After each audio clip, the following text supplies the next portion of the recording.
आप रोज इंस्टाग्राम पर कितना समय बिता देते हो? कुछ गंदे फोटोज और वीडियोस दिन प्रतिदिन देखते हो। आपके मन में सब गंदे और फालतू विचार घूमते हैं। तो आज मैं ऐसी एक वेश्या की कहानी बताना चाहता हूँ जो इन सब ख्यालों से जूझ रही थी। दोस्तों, ये कहानी उस समय की है जब लोग महात्मा बुद्ध का उपदेश सुनने के बाद उनके संघ में शामिल हो जाते थे। लोगों को बुद्ध के प्रवचन इतने अच्छे लगते थे कि कोई भी बीच में बुद्ध के देश को छोड़कर वहां से जाना नहीं चाहता था। बुद्ध का एक शिष्य उनका उपदेश सुनकर भिक्षु हो गया। वे एक दिन नगर में भिक्षा मांगने गया।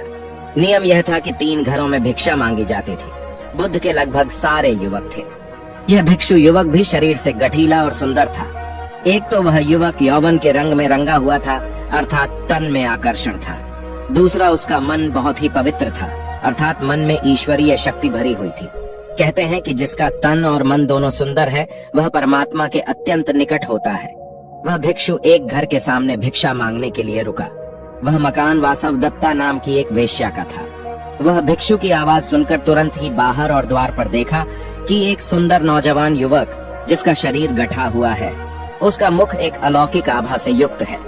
उसको देखकर ऐसा लग रहा था कि वह भिक्षु युवक शांति और आनंद में डूबा हुआ है। वेश्या उसे देखकर हैरान रह गई। वह उस पर मोहित होने लगी, जबकि वह स्वयं भी बहुत सुंदर थी। सारा वैशाली नगर उसके पीछे घूमता था कि वह हमको स्वीकार कर ले, हमसे विवाह कर ले, पर वह किसी को भी स्वीकार नहीं करती थी। अक्सर यही होता है, हमारा मन उसके पीछे कभी नहीं लगता जो हमारे पीछे हमेशा लगा रहता है। जब स्त्री के प्रणय निवेदन को कोई पुरुष ठुकरा देता है तो उसकी हालत बड़ी खराब हो जाती है। वासव दत्ता ने अपने जीवन में एक ही बार एक ही पुरुष के प्रति लगाव रखा था। उसने भी इनकार कर दिया। उसका दिल पूरी तरह टूट गया। उसने नृत्य बंद कर दिया, गाना गाना बंद कर दिया, जो दिन भर मुस्कुराती रहती थी और लोगों को मनोरंजन करती रहती थी। वह सुंदर वासव दत्ता अब बिल्कुल मौन हो गई थी। भवन के द्वार सबके लिए बंद हो गए। वह किसी से भी नहीं मिलती थी। कई अमीर लोगों के निमंत्रण आते थे और हमारे उत्सवों में खुशियां बिखेर दो, किंतु वह इनकार कर देती थी। एकांत को उसने अपना जीवन साथी बना लिया था।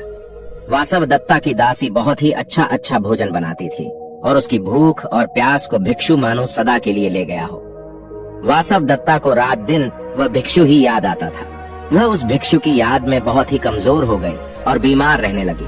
कहते हैं कि चिंता चिता से बड़ी होती है। चिता एक